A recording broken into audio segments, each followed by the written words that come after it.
Assalamualaikum warahmatullahi wabarakatuh.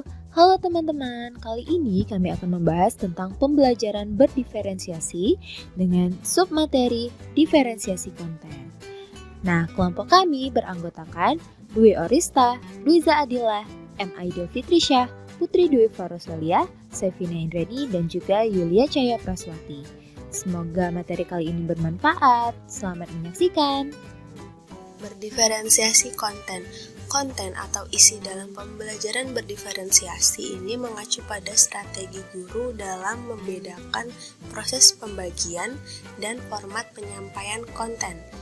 Pada konten ini, komponen yang digunakan guru bisa dilihat dari kesiapan tentang apa yang peserta didik pelajari. Strategi yang dimaksud dalam konten ini adalah strategi yang lebih mementingkan pendekatan yang digunakan dalam pembelajaran untuk memenuhi kebutuhan peserta didik dengan memberikan materi yang disesuaikan dengan tingkat pemahaman dan kecakapan belajar peserta didiknya. Implementasi dari strategi konten ini yaitu bisa dapat digunakan dengan cara membagi peserta didik ke dalam beberapa kelompok. Karena pada pembahasan ini kami membahas pembelajaran diferensiasi aspek konten, maka konten yang kami gunakan adalah bangun ruang sisi data dan sisi lengkung. Pada satu kelas, kami akan membagi kelas tersebut menjadi 3 kelompok.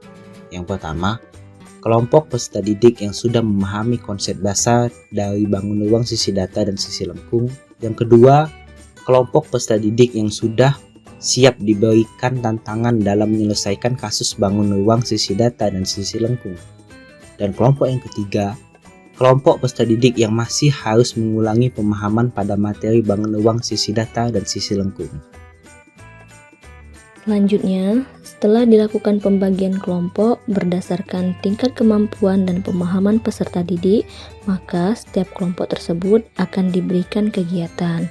Yang pertama, kelompok yang mengulang, guru akan menjelaskan kembali kepada peserta didik tentang materi bangun ruang yang kemudian peserta didik tersebut diberikan latihan soal untuk dikerjakan dan dibahas bersama sebagai penguatan materi.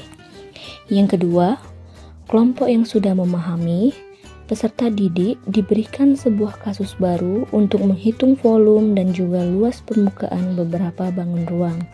Selanjutnya, yang ketiga, kelompok yang diberikan tantangan, peserta didik diberikan tantangan di mana peserta didik diminta untuk menemukan gabungan 2 atau lebih bangun ruang yang kemudian peserta didik tersebut diminta untuk menghitung volume dan juga luas permukaannya.